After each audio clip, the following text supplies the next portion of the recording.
বন্ধু, তোকে আজকে মন খারাপ কেন? কি হয়েছে তোকে? কেন তুই জানিস নে ইয়ামিন কালকে বিদেশ চলে যাবে? তোরে কেউ কইনি? না রে বন্ধু, আমারও তো কেউ কিছু জানায়নি।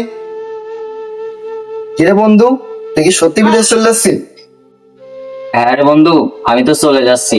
কালকে বিকাল 5টায় আমার ফ্লাইট। হ্যালো বাবা, তুই কোথায় আছিস? বাসায় একটু আয়।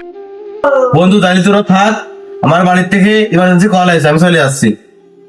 আচ্ছা যা তাহলে। বয় বন্ধু।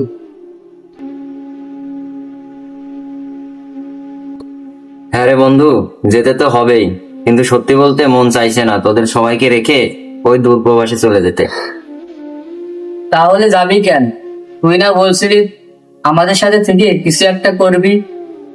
আমারও তো ইচ্ছা ছিল তোদের সাথে থাকার, কিন্তু কি করার, তোরা তো আমার পরিবারের অবস্থা জানিস। বাবার বয়স হয়েছে, সংসারের দায়িত্ব এখন আমার উপর, যেতে তো হবে, কিছু করার নেই। কিন্তু বন্ধু, টাকা দিয়ে কি আর সবকিছু পাওয়া যায়? আমাদের এই বন্ধুত্ব আর এই বন্ধুত্বের কাটানো দিনগুলো আর কি ফিরে পাবো? জানি না ভাই, বিদেশ যাওয়ার কথা শুনে সবাই খুশি, কিন্তু এই বুকের ভেতরে কষ্টটা কেউ দেখে না। আমি তোদেরকে রেখে যেতে চাই না রে। রাকিব, বিদেশে তো চলে যাচ্ছে, আমাদের কখনো যেন ভুলে যাস না। না রে ভাই, বন্ধুত্ব কখনো দূরত্ব দিয়ে মাপা যায় না। আমি ওই দূর প্রবাসে থাকলেও আমার মনটা তোদের কাছেই পড়ে থাকবে। যেদিন ফিরে আসবি আমরা আবার এই জায়গা বসে আড্ডা দেবো।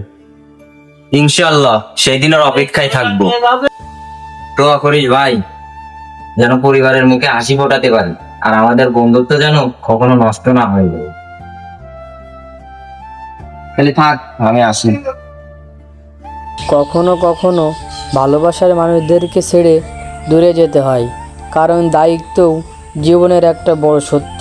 কিন্তু সত্যিকারের বন্ধুত্ব কখনো হারায় না, কারণ এই বন্ধুত্বর মাঝে হাসি ঠাট্টা এবং মজা এবং দুষ্টামি। তবে একটা সত্যি কথা কি জানেন? যদিও কোনো দিন বন্ধুত্ব হারায় যায়, তবে বন্ধুত্বের যে স্মৃতিগুলো, ওই স্মৃতিগুলো কখনোই জীবন থেকে হারায় না। তবে সবশেষে আমি একটা কথাই বলতে চাই, জীবনে এমন বন্ধু পাওয়া অনেকটা ভাগ্যর ব্যাপার। তবে এই ভাগ্যটা হয়তো আমার আছে। তবে আমি আবারও একটা কথা বলতে চাই, যাদের জীবনে এমন বন্ধু আছে তারাই জানে বন্ধুত্বটা কতটা সুন্দর।